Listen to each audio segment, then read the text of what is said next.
Olá, bem-vindos e bem-vindas a mais uma live da coluna Jus Desportiva do IBDD.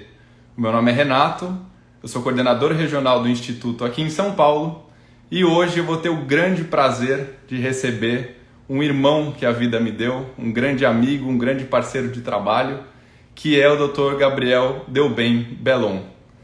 Para quem não conhece a nossa coluna Jus Desportiva do IBDD, o Instituto promove a publicação de artigos inéditos e de assuntos relevantes e às terças e quintas nós fazemos a live para que então tenha um bate-papo mais leve, informal e descontraído com o autor do artigo, para que ele possa nos passar melhor e com mais leveza qual foi o objetivo do artigo que ele elaborou para o Instituto. Então, sem mais delongas, eu vou convidar aqui para participar o Dr. Gabriel Bellon para que a gente dê início ao nosso bate-papo de hoje. Aproveitando o momento e o tempo até a entrada do Gabriel, queria informar para vocês também que nas próximas duas sextas-feiras continuaremos o nosso projeto das Jornadas de Direito Desportivo Comparado do IBDD. Amanhã, às 17 horas, nós teremos um evento que conversará sobre os direitos econômicos no futebol sul-americano. E na próxima sexta-feira também teremos mais uma jornada de direito comparado do Instituto e trataremos sobre o clube empresa também no futebol sul-americano. Então, dados os primeiros recados, Bellon, seja bem-vindo. É um prazer enorme ter você aqui com a gente. Está muito feliz de poder dividir essa live com você. E queria que você também tratasse um pouco do artigo que foi publicado na nossa coluna Jus Esportiva do IBDD. O título dele é Os Contratos de Patrocínio no Futebol e a Veiculação de Marcas. Então eu gostaria que você, por favor, fizesse uma breve introdução desse artigo para que a gente dê início ao nosso bate-papo e, obviamente, aprofunde com perguntas que eu vou te fazer e do público que está nos assistindo também pode fazer aqui pelos comentários da nossa live. Então, por favor, fique à vontade, a palavra é sua. Legal. Boa noite para todo mundo que está entrando.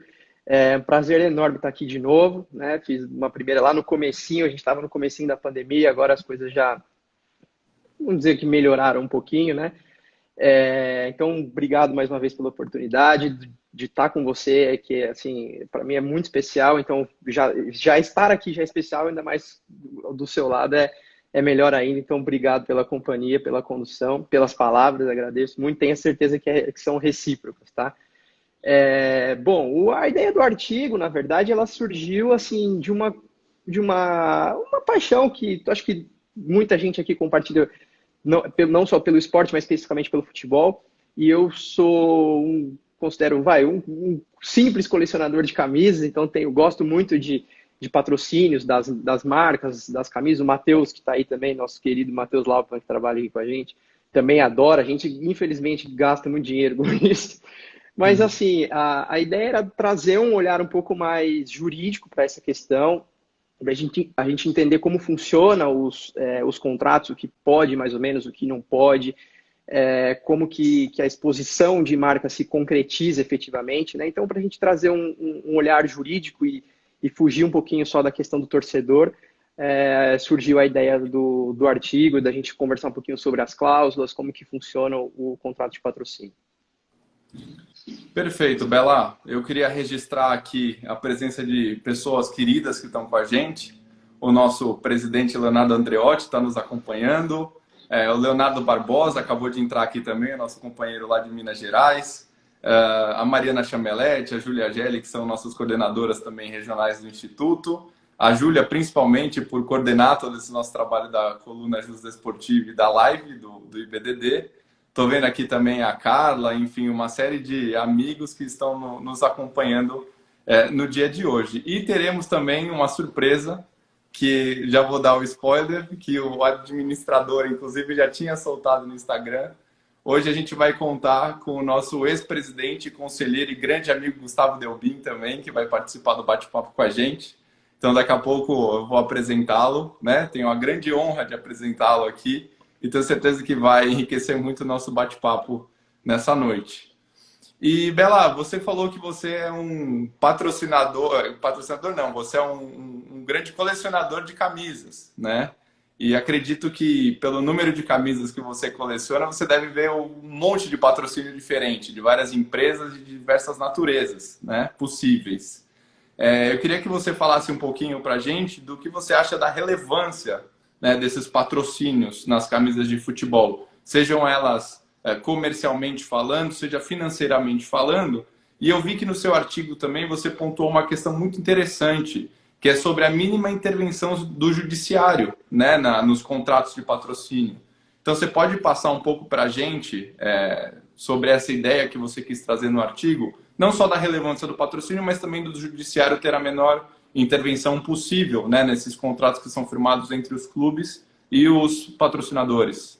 Claro, claro, com certeza. Bom, a ideia, vou começar pela segunda, tá? A ideia, assim, da gente ter uma mínima intervenção do Estado é a gente fazer com que as partes contratantes, clube e patrocinador, possam se valer da flexibilidade do Código Civil, né, dentro daquilo que a norma permite, e estabelecer as regras que eles bem entendem, assim, aquilo que eles entendem como mais proveitoso para a veiculação da marca, para a vantagem financeira que o clube vai ter em cima disso. Então, assim, quando o que eu busco, o que eu concordo e acho que é o mais correto, é que as partes possam tratar daquilo que são os seus interesses, né? Então, pegando o Código Civil, pegando a própria Constituição e lembrando, que acho que talvez até a gente comente um pouquinho mais para frente, que há uma limitação da própria FIFA, da própria Federação Paulista, eventualmente, Conmebol, em relação à exposição de marca.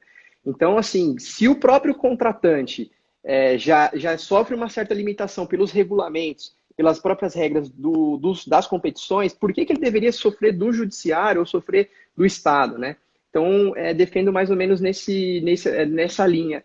E com relação às vantagens e benefícios do patrocínio como fonte de receita, cada dia mais a gente vê uma dificuldade dos clubes de encontrar as fontes de receita, né? Especialmente nos últimos meses, aí, nos últimos tempos de pandemia que a gente vive. Então, eu vejo o patrocínio, especialmente o patrocínio master da camisa, que é aquele local mais nobre, né, onde tem a veiculação maior da marca, como unir o útil ao agradável, né? Então, assim, você une o clube que deseja ter uma receita fixa ali, mensal, anual, e você também beneficia aquela marca, aquele investidor, aquele patrocinador que está veiculando o nome dele para milhões de pessoas, não só no Brasil, como até ao redor do mundo, em determinados casos, né? Então, é de extrema importância essa questão do patrocínio, que começou lá atrás, na Alemanha, os primeiros registros, né, na Alemanha, lá em 73, que foram os primeiros registros de patrocínio, e depois foram regulamentados ao redor do mundo, né, no Brasil, mais precisamente em 1982, e se disseminaram aí como uma fonte muito certeira e direta de receita para os clubes. Legal, cara. Legal. Muito bom mesmo. O artigo ficou muito bom. Eu gostei bastante quando eu li pela primeira vez. Você me deu o privilégio de poder ajudar na revisão e ter em primeira mão o conteúdo dele. E eu achei muito interessante também que você conseguiu elencar parcerias, né, que fizeram muito sucesso no futebol, que ficaram muito marcadas. O Corinthians Souvenir, o Palmeiras Parmalat, o São Paulo LG... do Santos você mencionou também, né? O Fluminense, a Unimed também. Isso, o Fluminense e a Unimed ficou muito evidente também na época dos campeonatos brasileiros que foram conquistados pela equipe. Então eu gostei bastante, você teve a parcimônia ali, a cautela também de conseguir pontuar, né, as parcerias que fizeram bastante sucesso no futebol. Então eu vou fazer o seguinte, Bela, eu vou cumprimentar pessoas que entraram aqui na nossa live, e eu quero que você se junte a nós aqui na nossa sala. Estamos na Federação Paulista de Futebol e o Gustavo Delbin vai também participar do nosso encontro agora. Então, por favor, vem para cá. Enquanto isso, queria cumprimentar aqui o Dr. Fernando Solera, que está com a gente, doutora Solange Guerra, Dr. Cristiano Possídio, Dr. Milton Jordão, que hoje faz aniversário. Parabéns, Dr. Milton. A doutora Adriane Hassen, que muito nos ajuda também na coordenação aqui das nossas lives da Coluna Justa Esportiva do IBDD. a doutora Fernanda Chamusca, que também é uma das nossas entrevistadoras aqui da live. Obrigado de coração por estarem aqui com a gente neste bate-papo. E agora, gente, queria que a gente continuasse o nosso bate-papo num formato um pouco diferente do que nós costumamos fazer, que a tela costuma estar dividida, né? E agora eu vou compartilhar esse espaço com o nosso ex-presidente e conselheiro Gustavo Delbin, grande amigo, grande chefe, grande mestre eterno, e o Gabriel Belão, que estava aqui com a gente. Então, senhores, vocês estão conosco agora na transmissão. Obrigado por estarem aqui. E eu quero fazer também um comentário, uma pergunta que é muito interessante para nós que tivemos essa experiência de clube, né? Essa questão da exposição de marca na camisa, por exemplo, o patrocinador master, ou um patrocinador de manga, omoplatas, barra da camisa. Dá para dizer que essa exploração da imagem ela é absoluta? Ou seja, o patrocinador sempre será exposto na sua integralidade? Ou há uma flexibilização, uma relativização com relação a isso, por exemplo, de regulamentos de entidades ou de campeonatos que, por exemplo, podem limitar 1, 2 patrocinadores no máximo por camisa? Vocês podem passar um pouquinho dessa experiência e opinião de vocês? Bom, primeiro eu não vou dar opinião nenhuma, porque a live é do Belão. Só estou aqui para a gente fazer uma coisa diferente, para ficar de uma outra forma a nossa live. O Belão fala para a gente aí. E acho que a gente vai ter também em breve aí a participação de outras pessoas, né, Renato? Estamos no aguardo aqui de uma pessoa muito especial também, que vai dividir esse espaço com a gente. Então, não vou dar spoiler, tá? A pessoa está aqui, está comentando, inclusive, eu estou esperando ela pedir a solicitação, mas assim que entrar também vai enriquecer demais o nosso encontro. Bela, então, por favor, sua opinião. Bom, com relação à pergunta, para mim, diretamente simples, claro que não, né? Pela própria autonomia das entidades de organização do esporte, seja FIFA, Conmebol, elas possuem as próprias regras de organização e administração das suas competições. Então, naturalmente, se ela tem seus patrocinadores próprios da competição própria, o clube técnico pode sofrer uma limitação de exposição. Então, a gente tem alguns exemplos práticos para isso. Mundial de Clubes da FIFA, permitido apenas o patrocínio master, né, no meio, não pode ir na manga. Então, naturalmente, o patrocinador da manga do clube já não vai ser exposto naquela partida. Outro exemplo, Libertadores. A Conmebol pega o estádio para ela. Então, se o clube vende uma placa publicitária que fica na arquibancada, ele vai ter que cobrir essa marca, a não ser que seja o mesmo patrocinador da competição, que raramente acontece. Mas ele vai ter que cobrir essa marca. A gente viu esse tipo de exemplo, desculpe até a gente comentar, a gente viu esse tipo de exemplo no próprio Morumbi, quando tinha, acho que a Under Armour fez, ou o Adidas, que fez as entradas, né? As entradas do campo com nomes e com alguns slogans tiveram que ser cobertos. E no Allianz direto, no Allianz Parque direto, a gente tem, cobrem também bastante coisa, tanto da FAN quanto da Crefisa, do Allianz, enfim, qualquer coisa que tenha no estádio é coberto por jogos da Conmebol, tanto o Libertadores quanto o Sul-Americano. O que eu acho legal de ressaltar é assim, como que isso é feito juridicamente, né? Como que a gente consegue garantir essa ideia. Obviamente que patrocinador e clube já convencionam isso no contrato. Então já existe uma cláusula específica que garante a limitação ou que deixe, promova a ciência completa do patrocinador em relação à vedação eventual da exposição da marca desse patrocinador em determinada competição, em determinada partida. Excelente.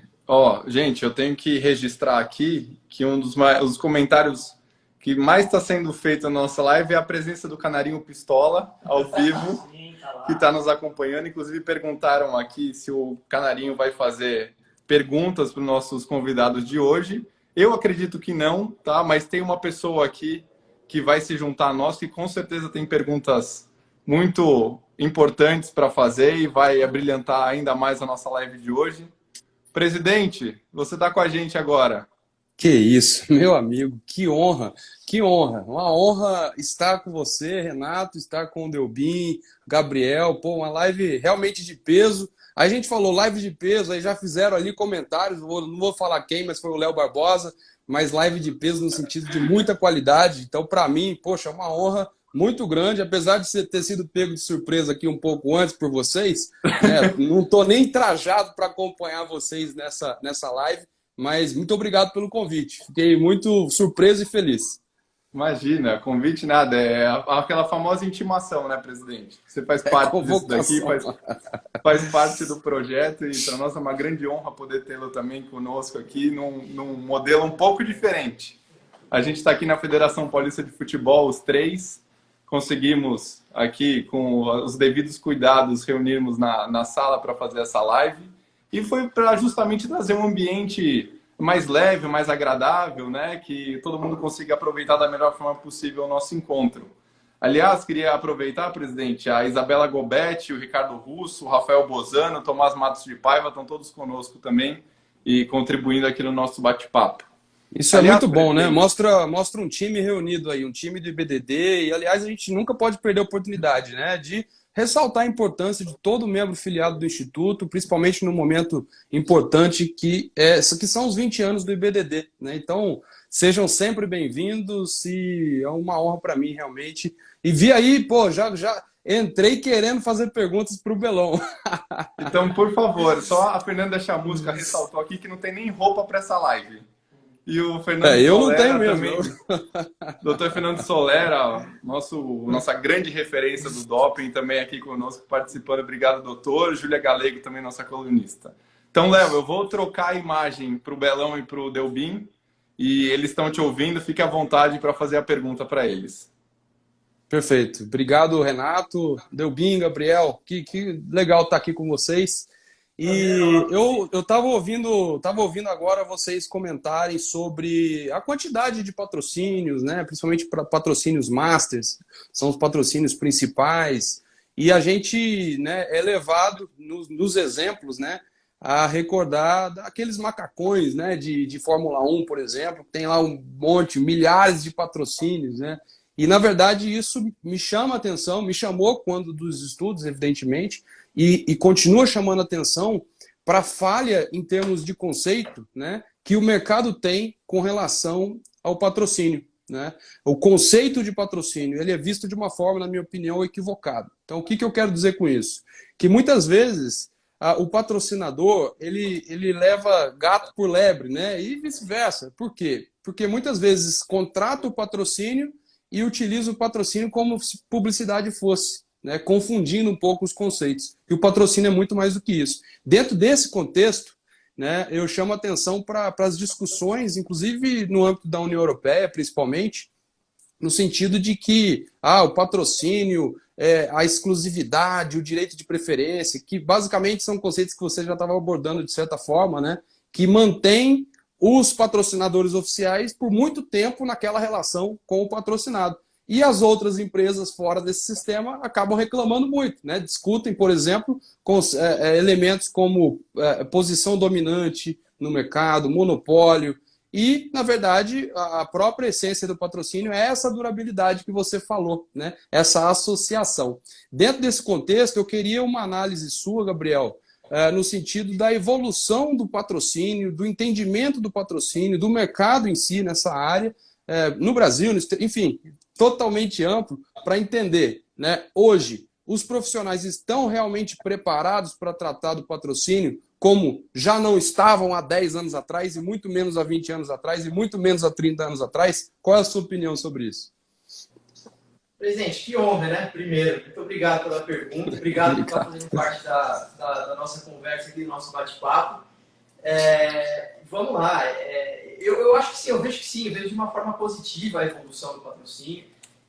A nossa experiência interna em clube, a gente percebe como as coisas acontecem, né? Então, hoje é muito mais do que uma veiculação de marca. O patrocinador hoje ele proporciona para o torcedor produto, experiência. Ele virou muito mais do que uma veiculação de marca, porque ele percebeu que a pura e simples veiculação da marca dele não é suficiente.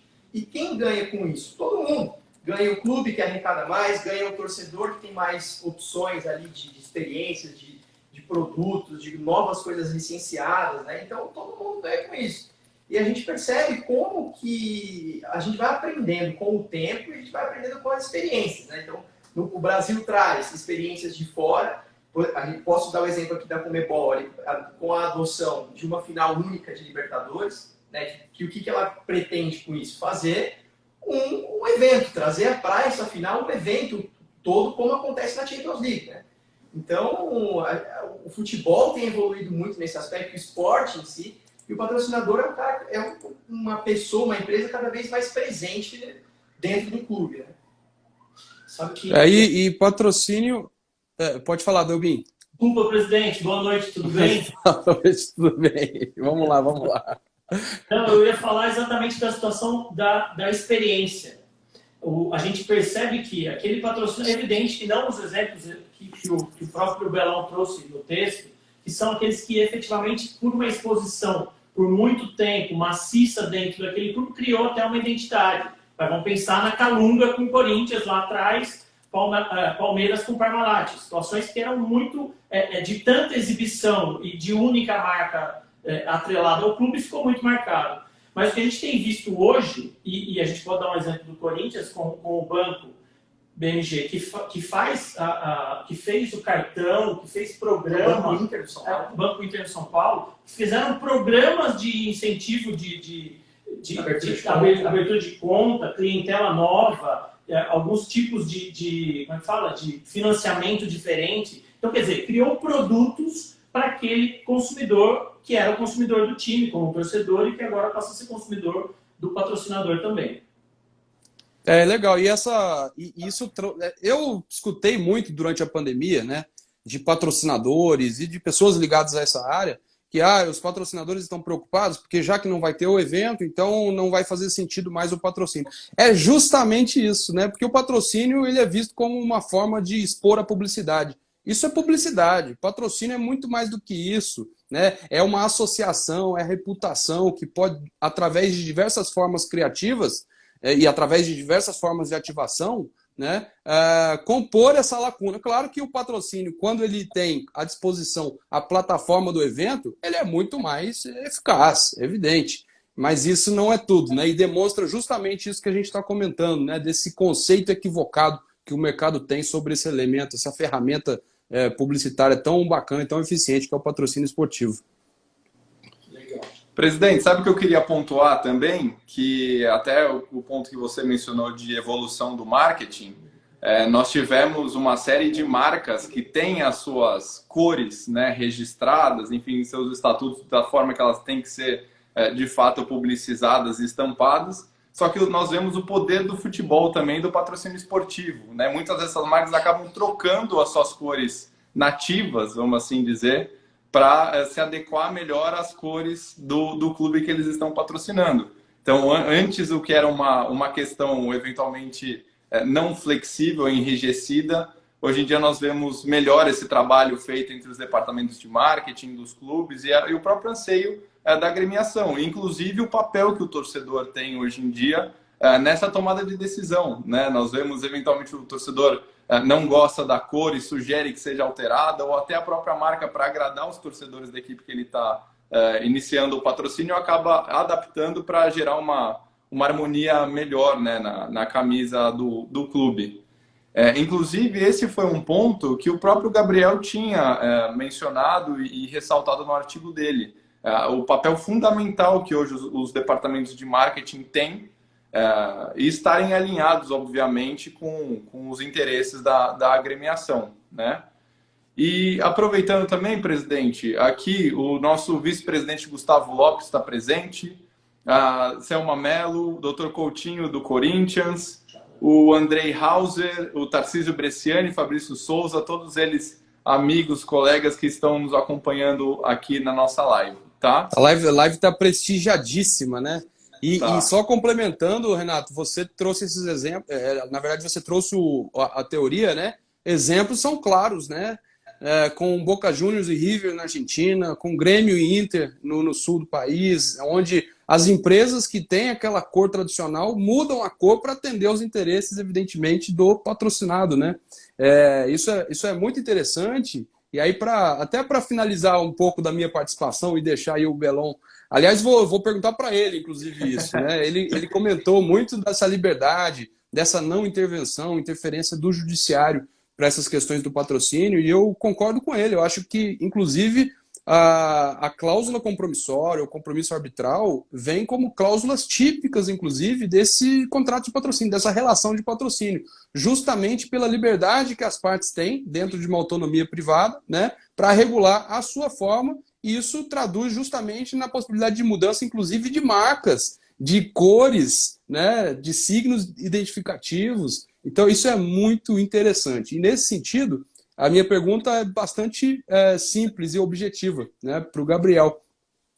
Essa liberdade toda, né, ela decorre da atipicidade do contrato. O contrato é atípico no Brasil, no ordenamento jurídico nacional brasileiro. E, portanto, é atípico e merece ali uma regulamentação pelas partes de uma forma muito mais minuciosa. Como é que é isso depois, né, na interpretação para a resolução de um conflito? Os princípios, né? Boa-fé objetiva, finalidade, tudo isso faz sentido, faz diferença depois, quando de uma resolução de conflitos? Boa, eu vou passar a pergunta para ele está te ouvindo. Só mencionar também, a doutora Selma muito bem pontuou que a Coca-Cola já tinha feito isso no passado, né, em 87. Teve a troca da cor também do logo para que todos os clubes pudessem usar o logo da Coca-Cola da mesma forma. Então, Gabriel, está com você. Não só esses princípios, presidente, que foram levantados aí, mas especialmente o princípio da interpretação restritiva dos contratos.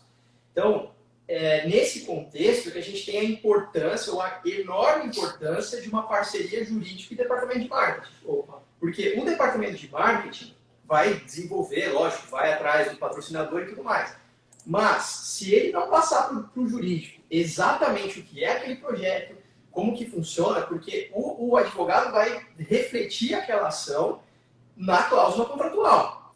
E aí, se a gente for, eventualmente, para um litígio, né, vai ser usado o princípio da interpretação restritiva dos contratos, ou seja, o que exatamente está escrito naquela cláusula. Então, daí a grande importância da gente ter essa união entre marketing e jurídico, para o marketing deixar muito claro para o departamento jurídico o que é aquele patrocínio, o que é aquela ação, o que deve constar naquele contrato, para que o advogado possa, com muita habilidade, transcrever e trazer para o instrumento contratual exatamente aquela situação.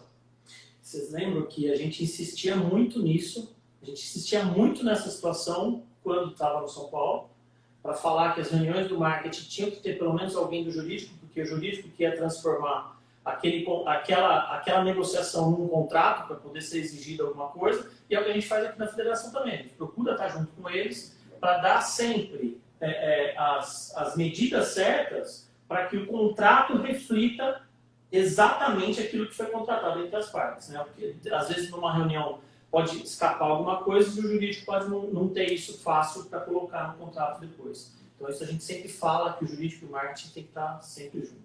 Até porque na tipicidade do contrato a gente precisa tentar, de forma criativa, entender todo e qualquer reflexo, todo e qualquer impacto, toda e qualquer possibilidade, né, de mudança na relação entre as partes. E aí, até aproveitando que o nosso querido Solera está aí, e a Selma, a Júlia, enfim, o pessoal aí do antidoping, né? Patrocínio é muito associação, né? Associação. Hoje eu me associo porque, evidentemente, o consumidor vai comprar aquele produto, vai ter mais sensibilidade positiva àquele produto por conta de uma relação associativa entre, né, o meu nome, a minha marca e aquele patrocinado, que goza de uma reputação positiva no mercado. Imaginemos que uma atleta patrocinada é flagrada num controle de dopagem e, de repente, tem a sua imagem depreciada. Tem 40 milhões de seguidores, acaba tendo 20, 15, 10, e aí? É a mesma coisa? Como é que a gente resolve isso, Gabriel? Vamos questionar o Gabriel. Como é que a gente resolve isso se não tiver escrito no contrato? Né? Isso é uma pergunta difícil, desafiadora. Eu tenho certeza que ele vai saber responder muito bem, porque ele menciona isso também no artigo dele. E, inclusive, nós temos duas perguntas aqui nos comentários que depois a gente vai fazer para reflexão, que são polêmicas, mas acredito que sejam muito ricas também para o nosso debate. Bela, por favor, a palavra. Presidente, é legal, assim, para a gente que trabalha com isso, a gente já teve a experiência disso, muitas vezes as pessoas têm uma ideia de que assim, o que não está no contrato, o que não está escrito naquele instrumento, não vale, né? E a gente tem situações em que a justiça já reconheceu contratos por um e-mail. Então, assim, foram, por exemplo, uma situação em que você passa por e-mail entre gerentes executivos ali de marketing, todas as propriedades ou todas as questões de marketing, e você tem um de acordo. Isso, para o judiciário, já é a formalização de um contrato, não necessariamente você ter um instrumento ali. Então, é muito importante que a gente veja qual a situação que a gente tem, né, veja qual todo o contexto que a gente está, para saber se aquilo ali se aplica, se aquilo ali não se aplica, né? Vamos ter também, eventualmente, uma questão de proporcionalidade, razoabilidade, em que o juiz ou o árbitro, né, a depender de quem for o julgador, vai decidir. Então, toda a contextualização, tudo aquilo que envolve patrocinador e patrocinado, e até, eventualmente, terceiros, é muito importante para a gente analisar tudo isso.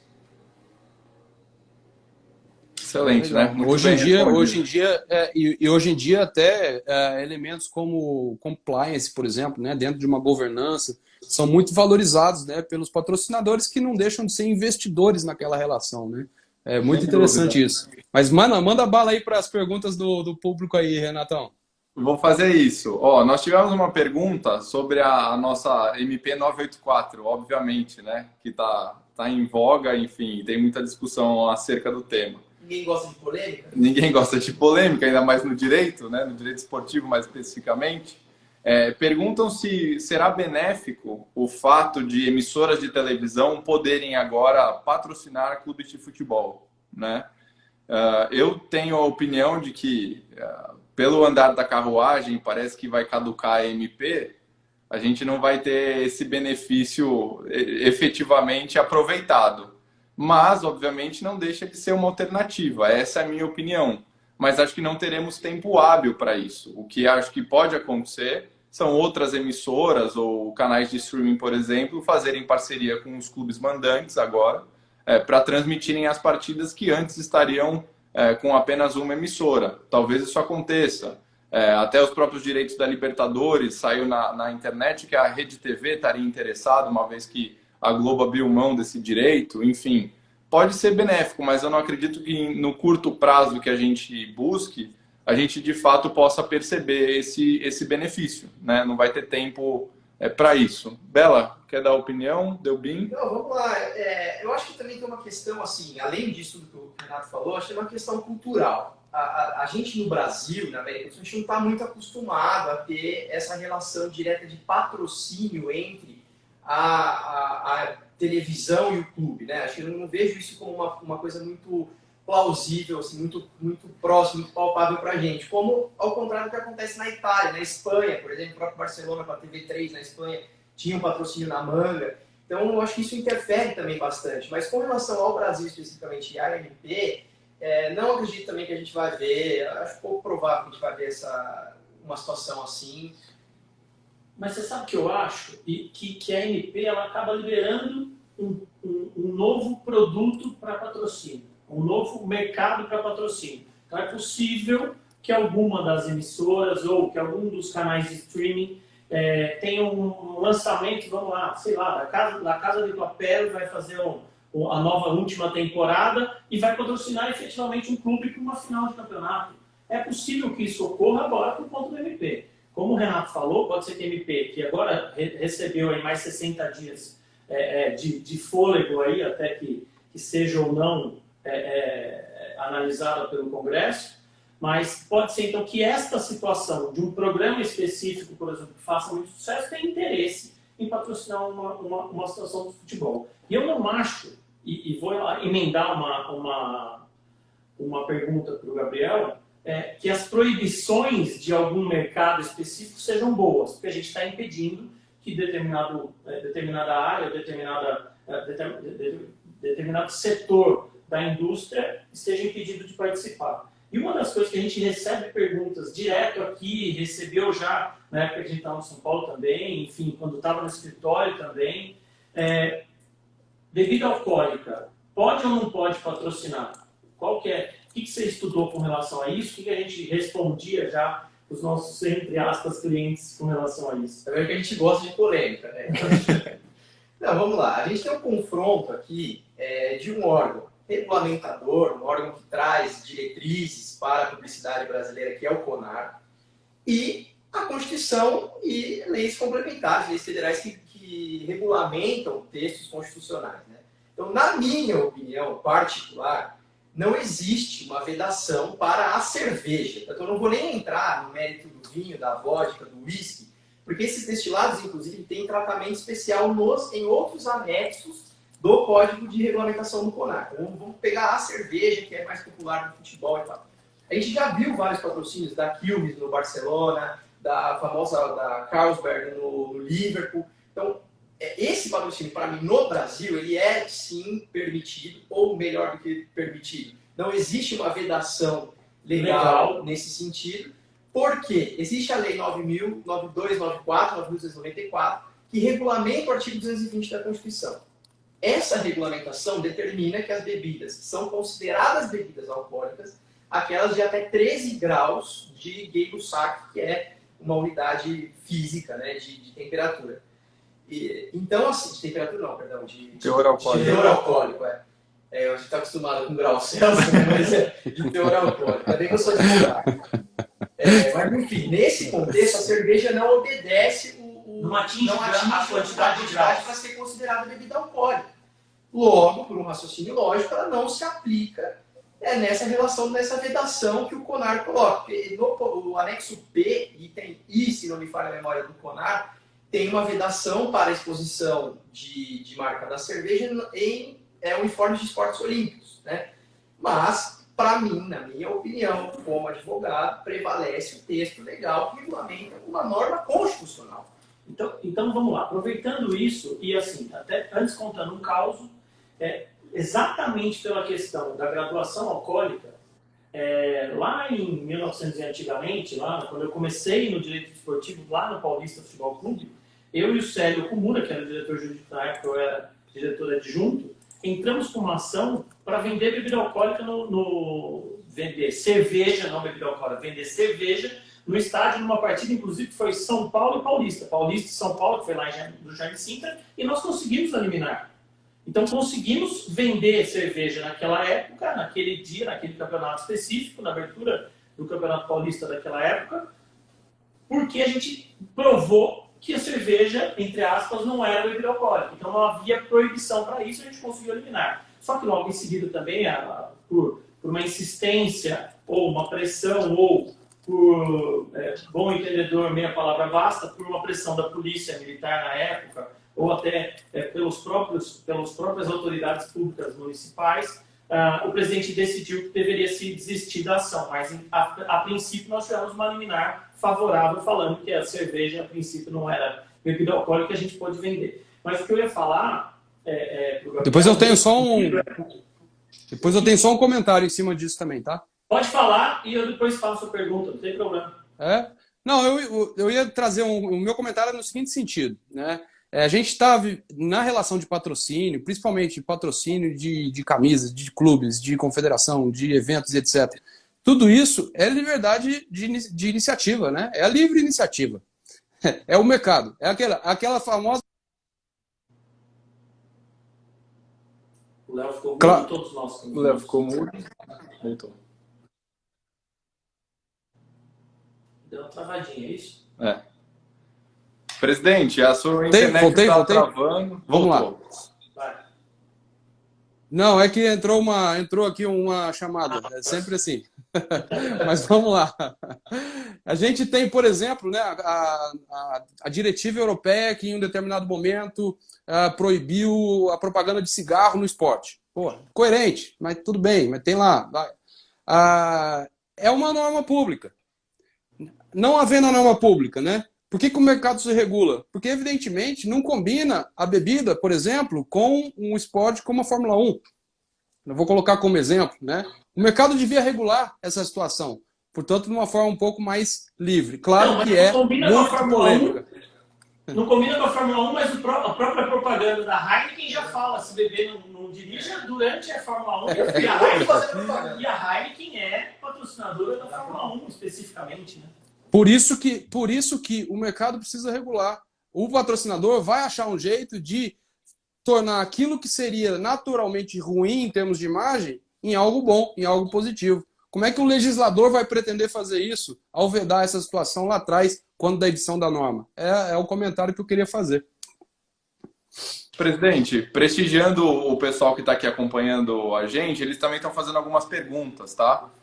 Até a Júlia Galego, nossa também colunista do IBDD, mencionou o caso do Corinthians e Estrela Galícia. Só que aí vale lembrar que o Estrela Galícia no Corinthians era 0, né? A publicidade que era feita era cerveja sem álcool. Tanto que o rótulo é azul, desculpe. Tanto que a marca é azul. Isso. Estrela Galícia no Corinthians a marca. Exato. Eles inclusive trocaram. A identidade visual é outra justamente para não ter um possível entrave com o Conar, por exemplo, né? O Matheus também lembra que a Heineken é a patrocinadora master da Champions League, se não o principal, mas um dos maiores campeonatos do mundo. Também, obrigado, Matheus, por acompanhar e estar aqui com a gente. Tem 2 perguntas da Mariana Chameletti e nós temos 15 minutos, então vamos tentar acelerar aqui para conseguir responder a todos, né? A Mari pergunta o seguinte... Renato, eu vou deixar vocês, então. Perfeito. Vou deixar vocês, porque aí você tá... agradeço muito a oportunidade. A Mari fez uma provocação aí e vou deixar você conduzir isso, que amanhã na jornada do IBDD nós sortearemos aí uma RBDD para aqueles que estiverem presentes. Então manda bala, obrigado, parabéns aí a todos pela live e obrigado a todos que estão nos acompanhando também. Presidente, como voz do além aqui, antes de você nos abandonar, podemos continuar um pouquinho a live? Derrubar e continuar? Eu acho que devemos, não podemos. Manda bala. Valeu. Fechado. Valeu, presidente. Obrigado. Gente, então dando sequência aqui à nossa live, obrigado, presidente, por ter participado. Bela, a Mari Chameletti quer saber se a gestão dos clubes pode afetar também os contratos de patrocínio, não só os atletas pegos no doping, como já foi muito bem enfatizado pelo presidente Léo Andreotti, mas se essa gestão também pode influenciar nos contratos de patrocínio dos clubes. Sem dúvida, porque assim, a gente vamos levar para o ideal mercadológico, vamos para o mercado. O que o patrocinador quer? Ele quer associar a marca dele a uma coisa boa, que lhe dê lucro, né? Então, se ele vai, não só ter lucro, mas que tenha uma imagem positiva, uma imagem boa, né? Que passe uma boa impressão. Então, se a gestão daquele clube não passa uma boa impressão, independentemente do que aconteça, tá? Independentemente de se é o resultado em campo, se é fora, independentemente disso, é lógico que o patrocinador vai levar isso em consideração. O cara é a marca dele, ele é um investidor. Claro que a gente tem patrocinadores exemplos, de patrocinadores apaixonados pelo próprio clube, mas na grande maioria das vezes o que o cara quer. Aproveitando o momento e o tempo até a entrada do Gabriel, queria informar para vocês também que nas próximas 2 sextas-feiras continuaremos o nosso projeto das Jornadas de Direito Desportivo Comparado do IBDD. Amanhã, às 17 horas, nós teremos um evento que conversará sobre os direitos econômicos no futebol sul-americano. E na próxima sexta-feira também teremos mais uma jornada de direito comparado do Instituto e trataremos sobre o clube empresa também no futebol sul-americano. Então, dados os primeiros recados, Belão, seja bem-vindo. É um prazer enorme ter você aqui com a gente. Está muito feliz de poder dividir essa live com você. E queria que você também tratasse um pouco do artigo que foi publicado na nossa coluna Justa Esportiva do IBDD. O título dele é Os Contratos de Patrocínio no Futebol e a Veiculação de Marcas. Então, eu gostaria que você, por favor, fizesse uma breve introdução desse artigo para que a gente dê início ao nosso bate-papo e, obviamente, aprofunde com perguntas que eu vou te fazer e do público que está nos assistindo também pode fazer aqui pelos comentários da nossa live. Então, por favor, fique à vontade, a palavra é sua. Legal, boa noite para todo mundo que está entrando. É um prazer enorme estar aqui de novo, né? Fiz uma primeira lá no comecinho, a gente estava no comecinho da pandemia, agora as coisas já, vamos dizer que melhoraram um pouquinho, né? Então, obrigado mais uma vez pela oportunidade de estar com você, que assim, para mim é muito especial, então já estar aqui já é especial, ainda mais do seu lado é é melhor ainda. Então, obrigado pela companhia, pela condução, pelas palavras, agradeço muito. Tenho certeza que são recíprocas, tá? Bom, a ideia do artigo, na verdade, ela surgiu assim de uma paixão que acho que muita gente aqui compartilha, não só pelo esporte, mas especificamente pelo futebol. E eu considero um simples colecionador de camisas, então gosto muito de patrocínios das marcas, das camisas. O Matheus, que está aí também, nosso querido Matheus Laupman, que trabalha aqui com a gente, também adora. A gente, infelizmente, gasta muito dinheiro com isso.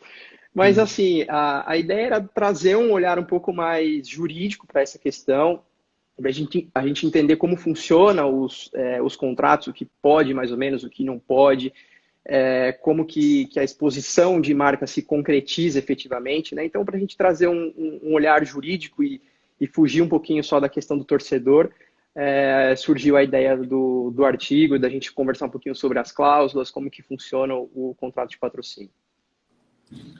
Perfeito, Bela. Eu queria registrar aqui a presença de pessoas queridas que estão com a gente. O nosso presidente Leonardo Andreotti está nos acompanhando. O Leonardo Barbosa acabou de entrar aqui também, nosso companheiro lá de Minas Gerais. A Mariana Chamelete, a Júlia Gelli, que são nossas coordenadoras também regionais do Instituto. A Júlia, principalmente, por coordenar todo esse nosso trabalho da coluna Justa Esportiva e da live do IBDD. Estou vendo aqui também a Carla, enfim, uma série de amigos que estão nos acompanhando no dia de hoje. E teremos também uma surpresa, que já vou dar o spoiler, que o administrador, inclusive, já tinha soltado no Instagram. Hoje a gente vai contar com o nosso ex-presidente, conselheiro e grande amigo Gustavo Delbin também, que vai participar do bate-papo com a gente. Então, daqui a pouco eu vou apresentá-lo, né? Tenho a grande honra de apresentá-lo aqui. E tenho certeza que vai enriquecer muito o nosso bate-papo nessa noite. E, Bela, você falou que você é um patrocinador não, você é um grande colecionador de camisas, né? E acredito que pelo número de camisas que você coleciona, você deve ver um monte de patrocínio diferente, de várias empresas de diversas naturezas, né, possíveis. Eu queria que você falasse um pouquinho para a gente do que você acha da relevância, né, desses patrocínios nas camisas de futebol, sejam elas comercialmente falando, seja financeiramente falando. E eu vi que no seu artigo também você pontuou uma questão muito interessante, que é sobre a mínima intervenção do judiciário, né, nos contratos de patrocínio. Então, você pode passar um pouco para a gente sobre essa ideia que você quis trazer no artigo, não só da relevância do patrocínio, mas também do judiciário ter a menor intervenção possível, né, nesses contratos que são firmados entre os clubes e os patrocinadores.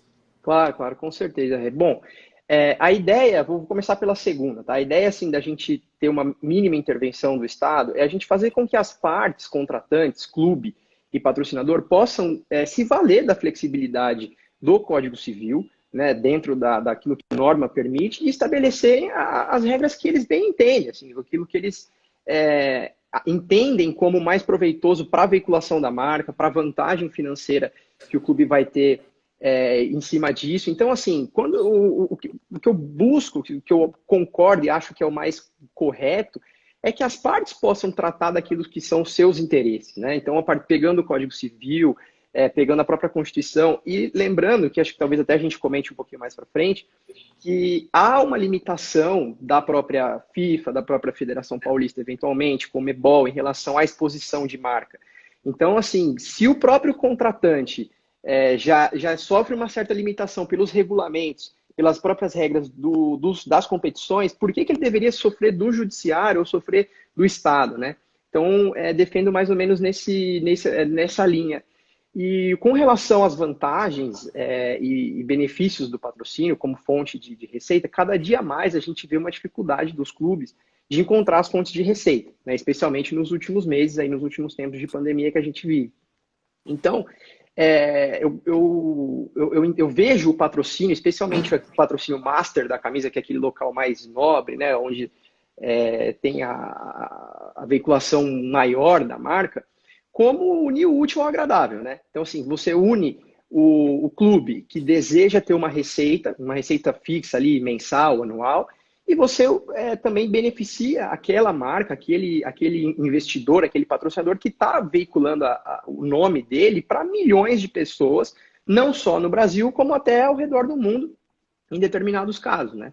Então, é de extrema importância essa questão do patrocínio, que começou lá atrás, na Alemanha, os primeiros registros, né, na Alemanha, lá em 73, que foram os primeiros registros de patrocínio, e depois foram regulamentados ao redor do mundo, né, no Brasil, mais precisamente em 1982, e se disseminaram aí como uma fonte muito certeira e direta de receita para os clubes.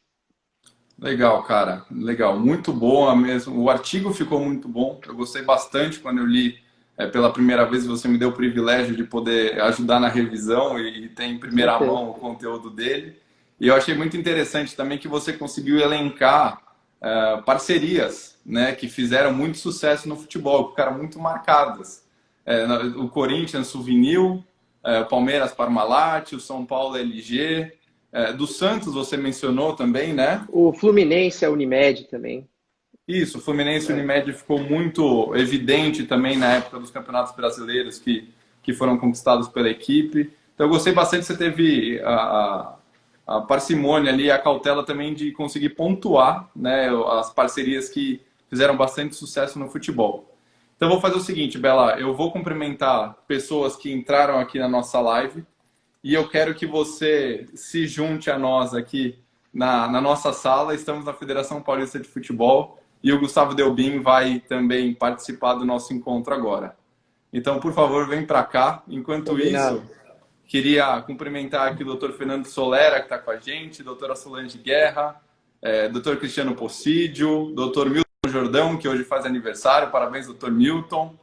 A doutora Adriane Hassen, que muito nos ajuda também na coordenação aqui das nossas lives da coluna Justa Esportiva do IBDD. A doutora Fernanda Chamusca, que também é uma das nossas entrevistadoras aqui da live. Obrigado de coração por estarem aqui com a gente neste bate-papo.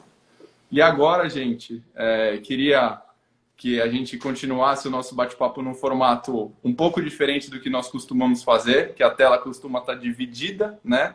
E agora eu vou compartilhar esse espaço com o nosso ex-presidente e conselheiro Gustavo Delbin, grande amigo, grande chefe, grande mestre eterno, e o Gabriel Belão, que estava aqui com a gente. Então, senhores, vocês estão conosco agora na transmissão. Obrigado por estarem aqui. E eu quero fazer também um comentário, uma pergunta que é muito interessante para nós que tivemos essa experiência de clube, né?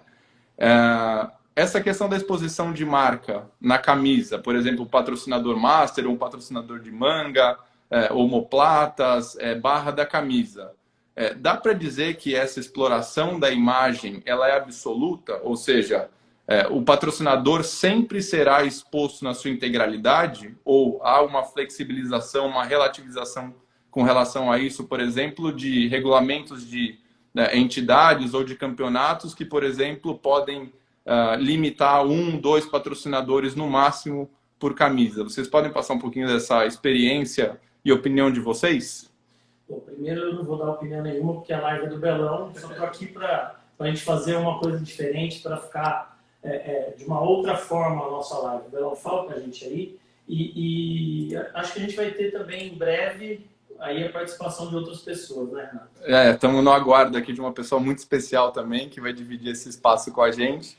Então, não vou dar spoiler, tá? A pessoa está aqui, está comentando, inclusive, eu estou esperando ela pedir a solicitação, mas assim que entrar também vai enriquecer demais o nosso encontro.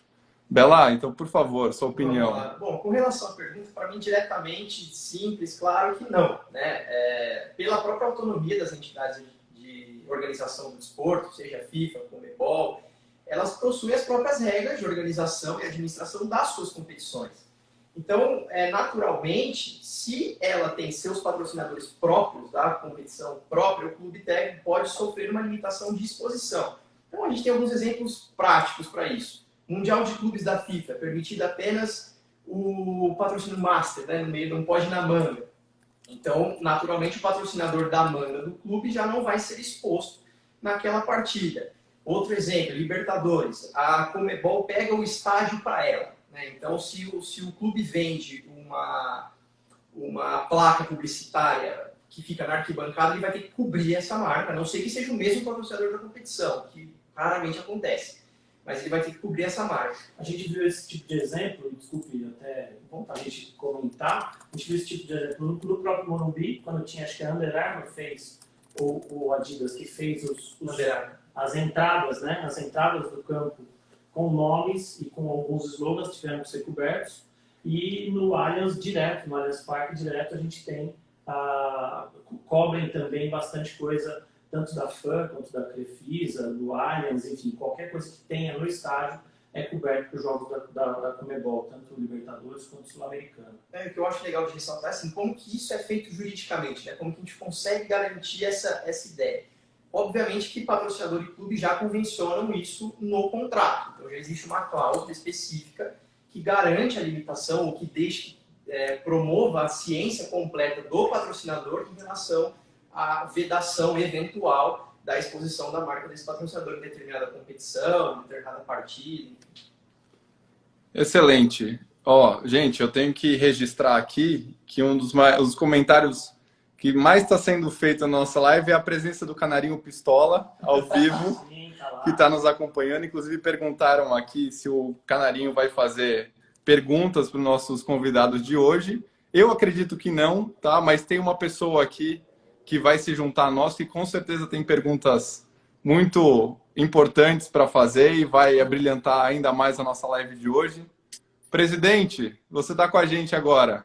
Que isso, meu amigo, que honra, que honra. Uma honra estar com você, Renato, estar com o Delbin, Gabriel, pô, uma live realmente de peso. A gente falou live de peso, aí já fizeram ali comentários, não vou falar quem, mas foi o Léo Barbosa, mas live de peso no sentido de muita qualidade. Então, para mim, poxa, é uma honra muito grande, apesar de você ter sido pego de surpresa aqui um pouco antes por vocês, né? Não estou nem trajado para acompanhar vocês nessa live, mas muito obrigado pelo convite. Fiquei muito surpreso e feliz. Imagina, convite nada, é aquela famosa intimação, né, presidente? Você faz parte disso daqui, faz parte do projeto e para nós é uma grande honra poder tê-lo também conosco aqui num modelo um pouco diferente. A gente está aqui na Federação Paulista de Futebol, os três, conseguimos aqui, com os devidos cuidados, reunirmos na sala para fazer essa live e foi para justamente trazer um ambiente mais leve, mais agradável, né? Que todo mundo consiga aproveitar da melhor forma possível o nosso encontro. Aliás, queria aproveitar, presidente, a Isabela Gobetti, o Ricardo Russo, o Rafael Bozano, o Tomás Matos de Paiva, estão todos conosco também e contribuindo aqui no nosso bate-papo. Isso aliás, é muito bom, né? Mostra um time reunido aí, um time do IBDD, e aliás, a gente nunca pode perder a oportunidade, né? De ressaltar a importância de todo membro filiado do Instituto, principalmente no momento importante que são os 20 anos do IBDD, né? Então, sejam sempre bem-vindos e é uma honra para mim, realmente. E vi aí, pô, já entrei querendo fazer perguntas para o Belão. Então, por favor, só a Fernanda Chamusca ressaltou aqui que não tem nem roupa para essa live. E o Fernando eu Solera não tenho mesmo. Doutor Fernando Solera, nossa grande referência do doping, também aqui conosco participando. Obrigado, doutor. Júlia Galego, também nossa colunista. Então, Léo, eu vou trocar a imagem para o Belão e para o Delbin. E eles estão te ouvindo. Fique à vontade para fazer a pergunta para eles. Perfeito. Obrigado, Renato, Delbin, Gabriel. Que legal estar aqui com vocês. E eu estava ouvindo agora vocês comentarem sobre a quantidade de patrocínios, né? Principalmente para patrocínios masters, são os patrocínios principais. E a gente, né, é levado nos exemplos, né, a recordar aqueles macacões, né, de Fórmula 1, por exemplo, que tem lá um monte, milhares de patrocínios, né? E, na verdade, isso me chama a atenção, me chamou quando dos estudos, evidentemente, e continua chamando a atenção para a falha em termos de conceito, né, que o mercado tem com relação ao patrocínio, né? O conceito de patrocínio ele é visto de uma forma, na minha opinião, equivocada. Então, o que eu quero dizer com isso?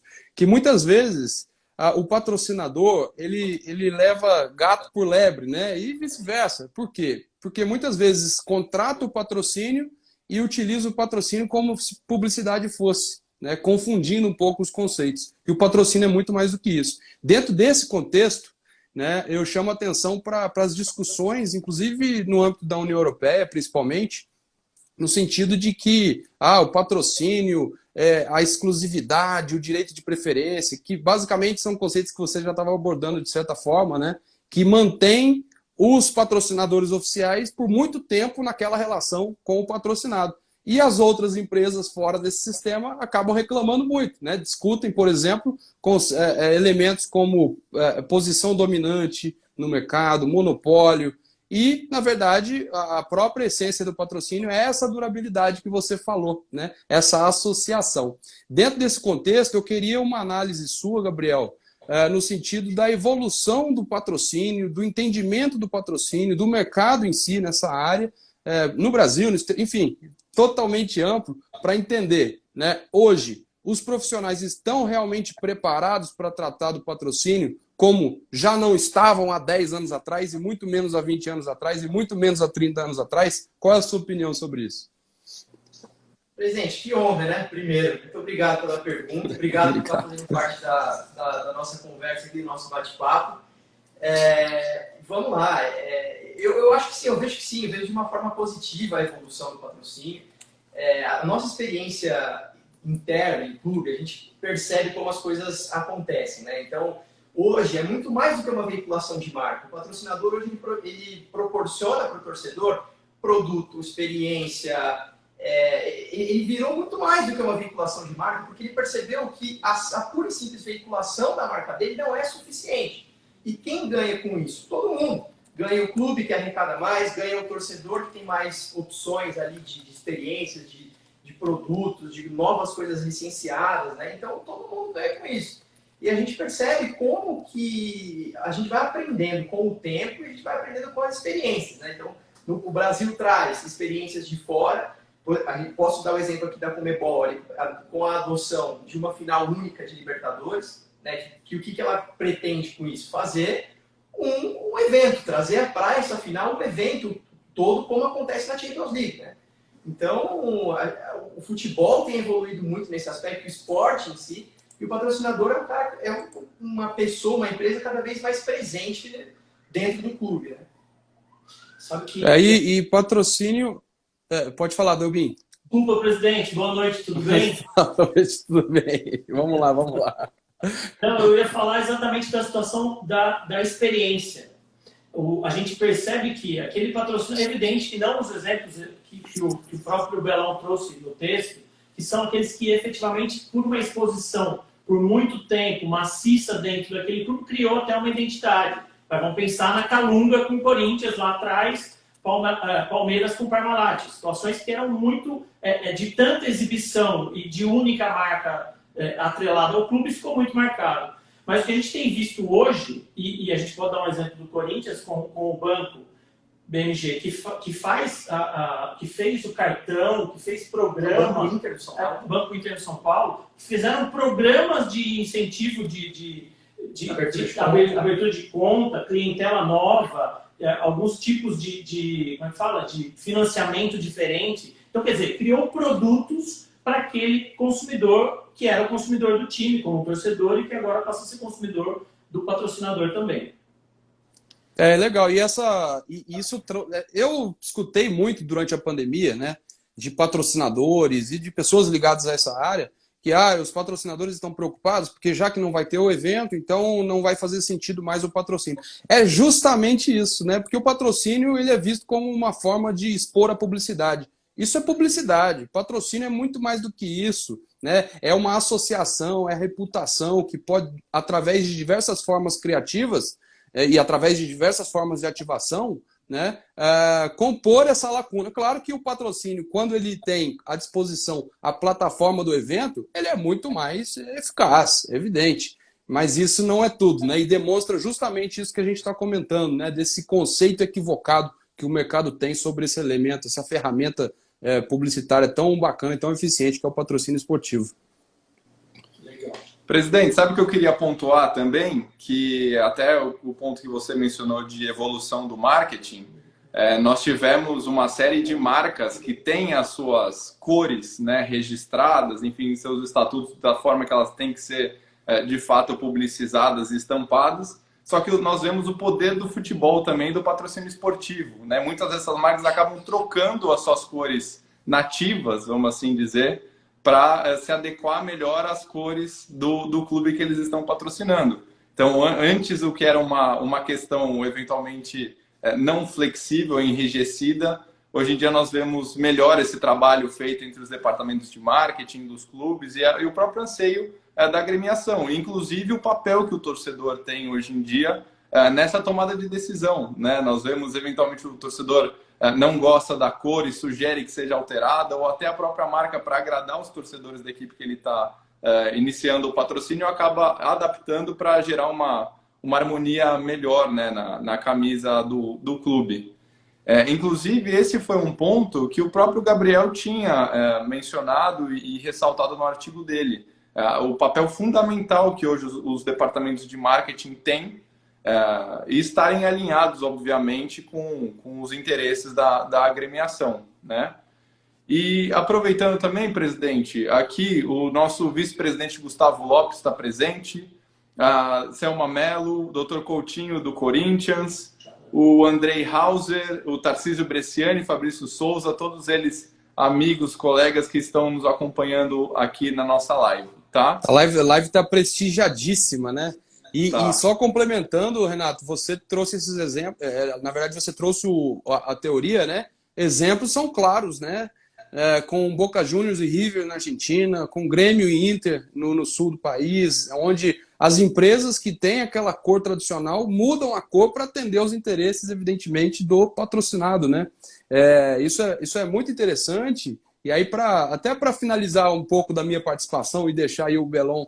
Aliás, vou perguntar para ele, inclusive, isso, né? Ele comentou muito dessa liberdade, dessa não interferência do judiciário para essas questões do patrocínio, e eu concordo com ele. Eu acho que, inclusive, a cláusula compromissória, o compromisso arbitral, vem como cláusulas típicas, inclusive, desse contrato de patrocínio, dessa relação de patrocínio, justamente pela liberdade que as partes têm, dentro de uma autonomia privada, né, para regular a sua forma, e isso traduz justamente na possibilidade de mudança, inclusive, de marcas, de cores, né, de signos identificativos. Então, isso é muito interessante. E, nesse sentido, a minha pergunta é bastante simples e objetiva, né, para o Gabriel.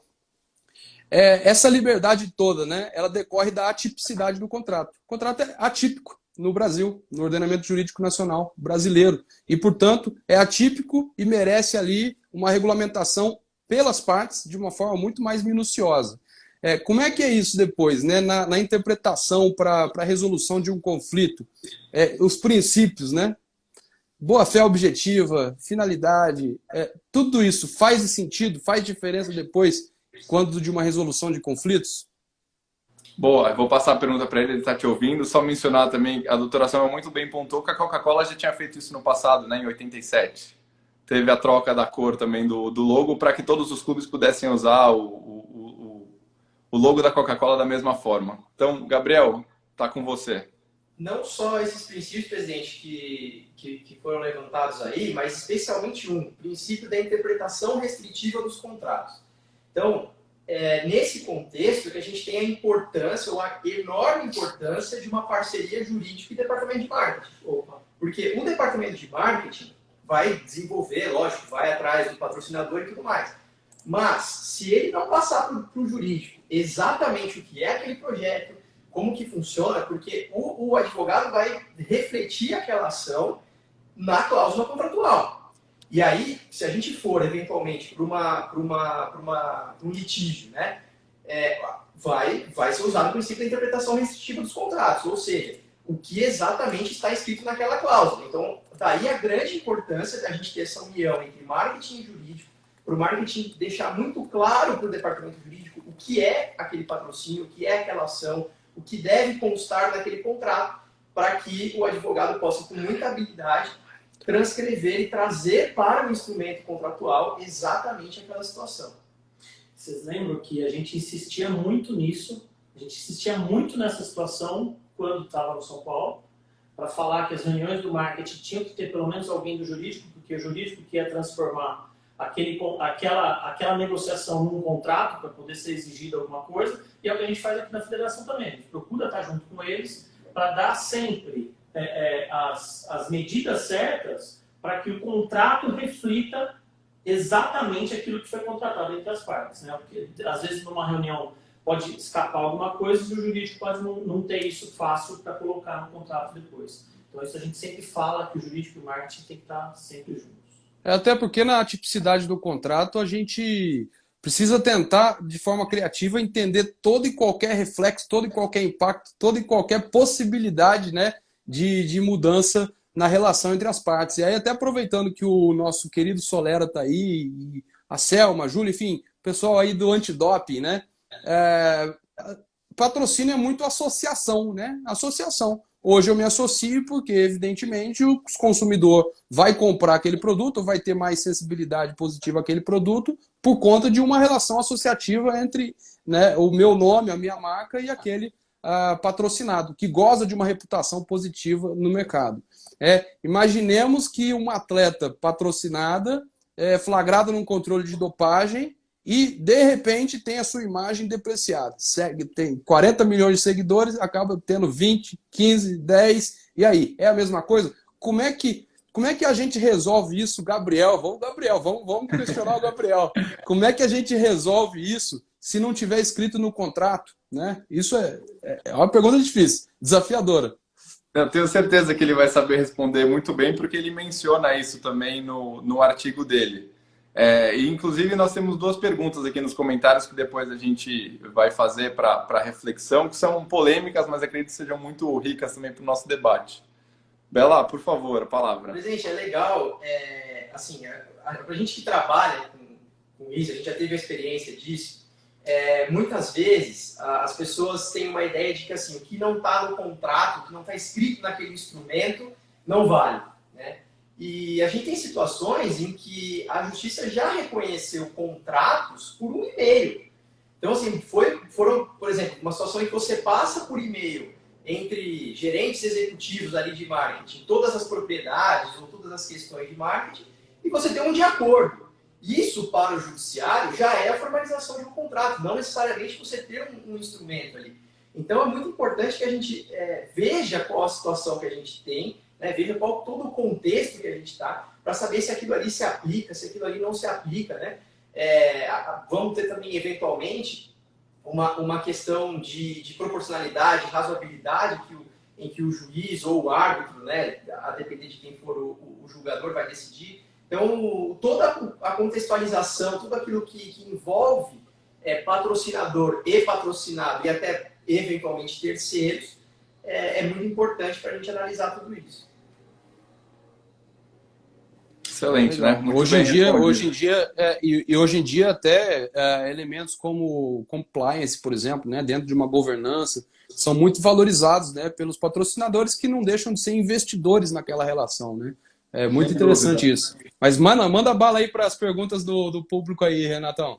Vou fazer isso. Nós tivemos uma pergunta sobre a nossa MP 984, obviamente, né? Que tá em voga, enfim, tem muita discussão acerca do tema. Ninguém gosta de polêmica? Ninguém gosta de polêmica, ainda mais no direito, né? No direito esportivo, mais especificamente. Perguntam se será benéfico o fato de emissoras de televisão poderem agora patrocinar clubes de futebol, né? Eu tenho a opinião de que, pelo andar da carruagem, parece que vai caducar a MP, a gente não vai ter esse benefício efetivamente aproveitado. Mas, obviamente, não deixa de ser uma alternativa. Essa é a minha opinião. Mas acho que não teremos tempo hábil para isso. O que acho que pode acontecer são outras emissoras ou canais de streaming, por exemplo, fazerem parceria com os clubes mandantes agora para transmitirem as partidas que antes estariam com apenas uma emissora. Talvez isso aconteça. Até os próprios direitos da Libertadores saiu na internet que a Rede TV estaria interessada, uma vez que a Globo abriu mão desse direito. Enfim, pode ser benéfico, mas eu não acredito que no curto prazo que a gente busque, a gente de fato possa perceber esse benefício, né? Não vai ter tempo para isso. Bela, quer dar opinião? Delbin? Não, vamos lá. Eu acho que também tem uma questão, assim, além disso do que o Renato falou, acho que é uma questão cultural. a gente no Brasil, na América do Sul, a gente não está muito acostumado a ter essa relação direta de patrocínio entre a televisão e o clube, né? Acho que eu não vejo isso como uma coisa muito plausível, assim, muito próximo, muito palpável para a gente. Como ao contrário do que acontece na Itália, na Espanha, por exemplo, o próprio Barcelona com a TV3 na Espanha tinha um patrocínio na manga. Então, eu acho que isso interfere também bastante. Mas com relação ao Brasil especificamente e à ANP, não acredito também que a gente vai ver, acho pouco provável que a gente vai ver uma situação assim. Mas você sabe o que eu acho? Que a ANP ela acaba liberando um novo produto para patrocínio, um novo mercado para patrocínio. Então é possível que alguma das emissoras ou que algum dos canais de streaming tenha um lançamento, vamos lá, sei lá, da Casa de Papel vai fazer a nova última temporada e vai patrocinar efetivamente um clube para uma final de campeonato.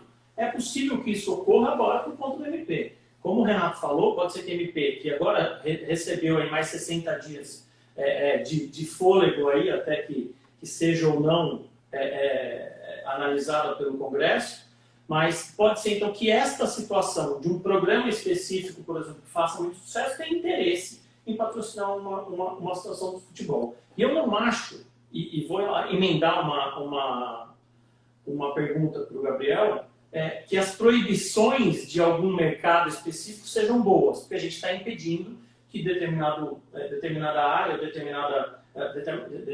determinado setor da indústria esteja impedido de participar. E uma das coisas que a gente recebe perguntas direto aqui, recebeu já, na época que a gente estava em São Paulo também, enfim, quando estava no escritório também, bebida alcoólica, pode ou não pode patrocinar?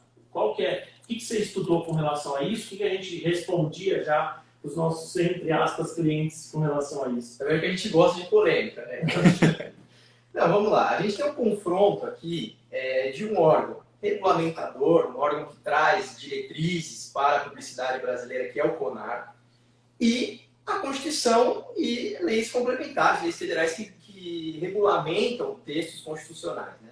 Então, na minha opinião particular, não existe uma vedação para a cerveja. Então, eu não vou nem entrar no mérito do vinho, da vodka, do whisky, porque esses destilados, inclusive, têm tratamento especial em outros anexos do Código de Regulamentação do CONAR. Então, vamos pegar a cerveja, que é mais popular no futebol e tal.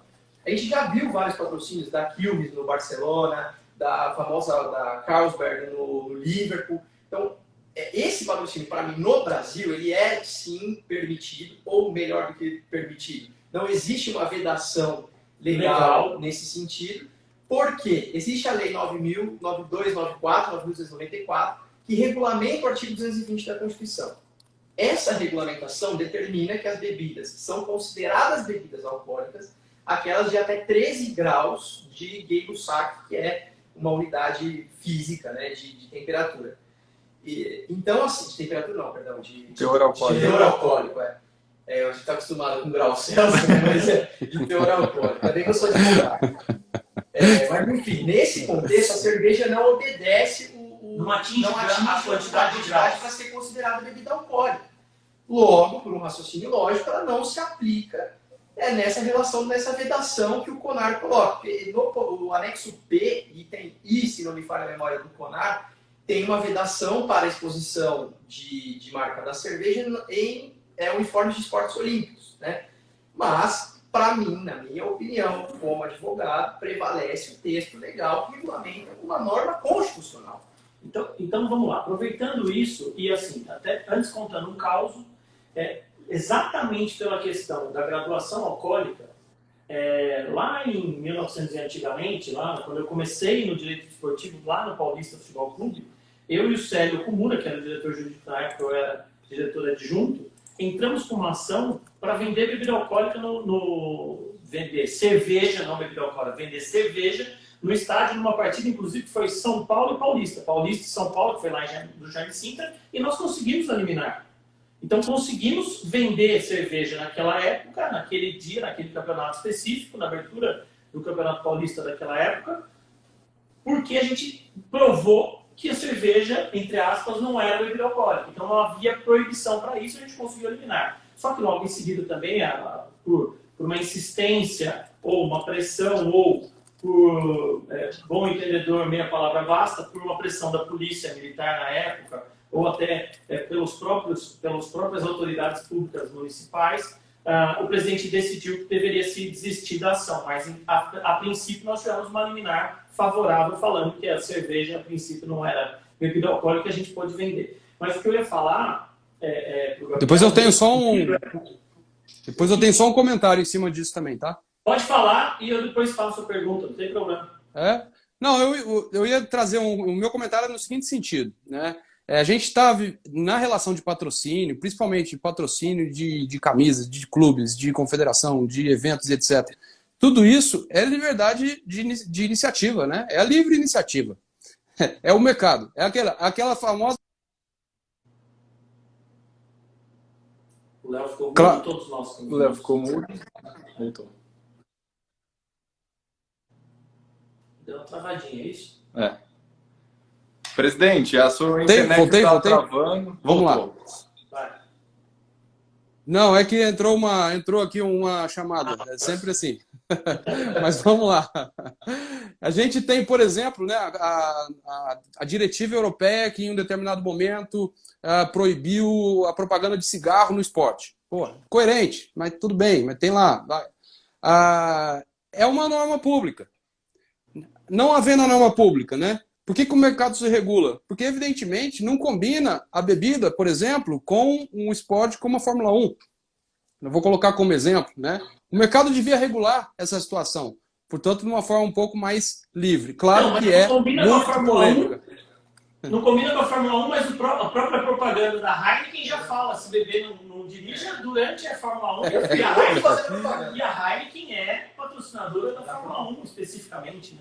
Por isso que o mercado precisa regular. O patrocinador vai achar um jeito de tornar aquilo que seria naturalmente ruim em termos de imagem em algo bom, em algo positivo. Como é que o legislador vai pretender fazer isso ao vedar essa situação lá atrás, quando da edição da norma? É o comentário que eu queria fazer.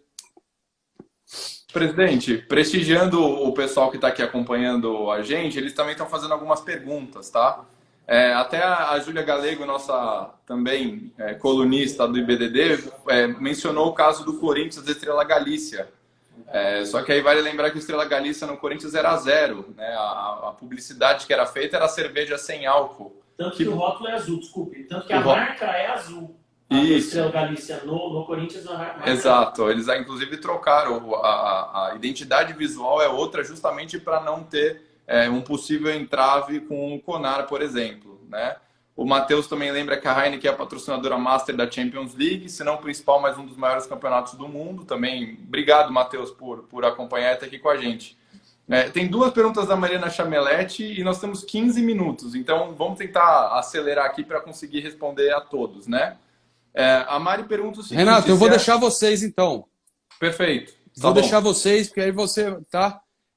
Agradeço muito a oportunidade. A Mari fez uma provocação aí e vou deixar você conduzir isso, que amanhã na jornada do IBDD nós sortearemos aí uma RBDD para aqueles que estiverem presentes. Então manda bala, obrigado, parabéns aí a todos pela live e obrigado a todos que estão nos acompanhando também.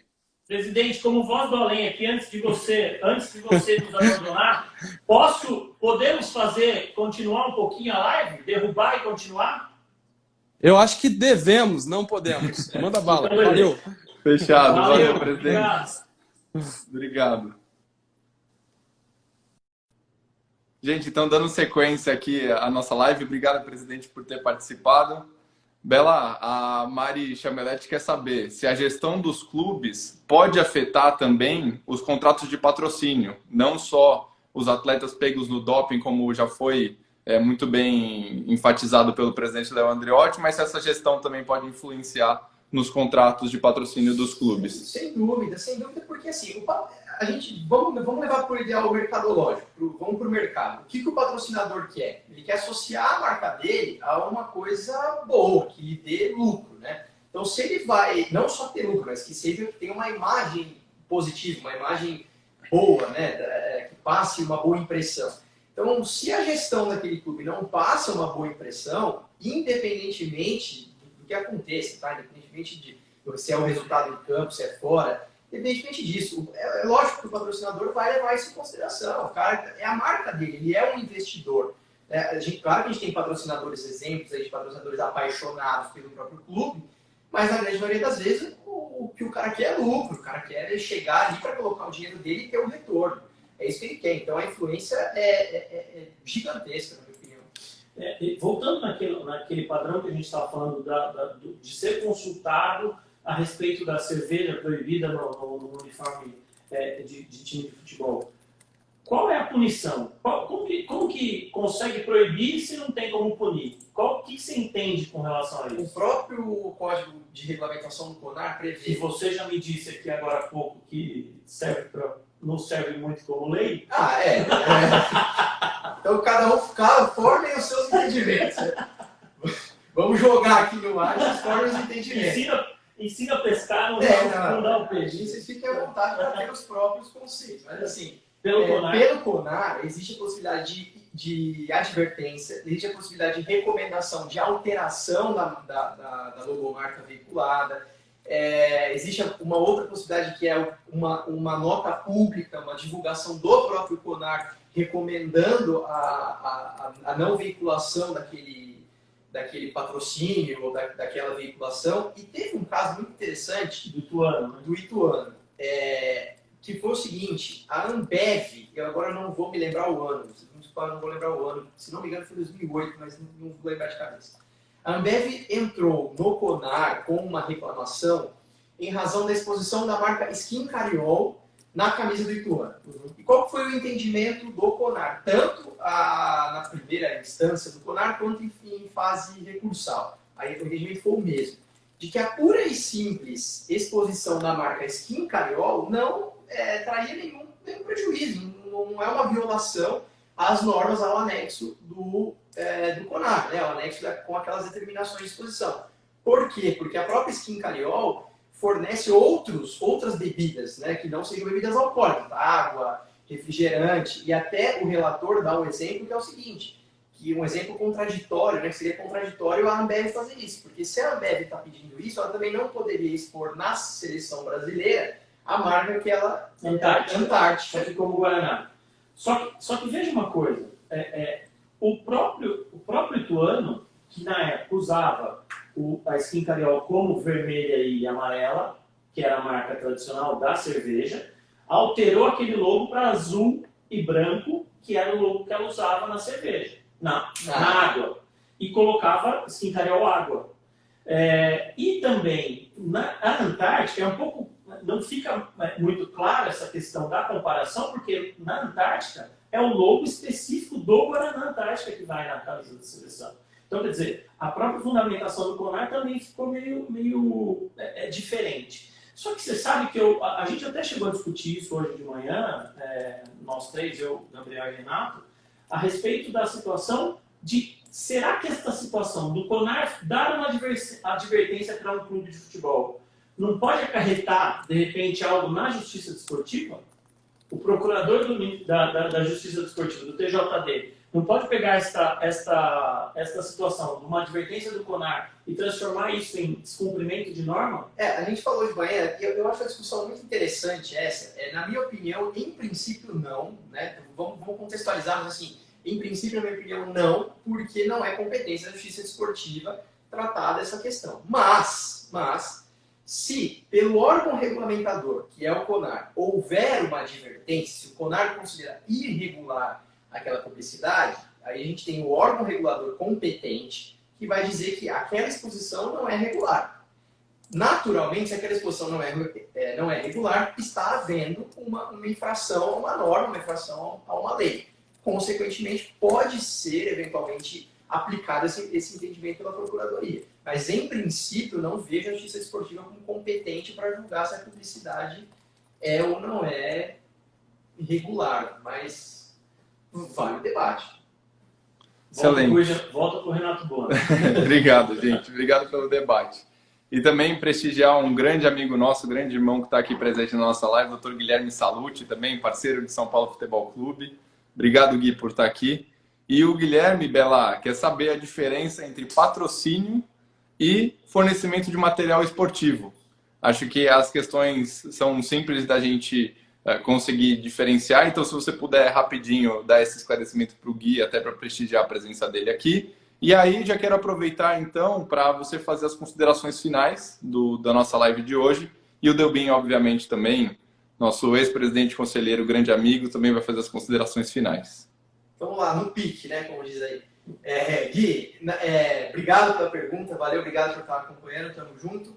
O fornecimento de material, ele não deixa de ser uma espécie de patrocínio, né?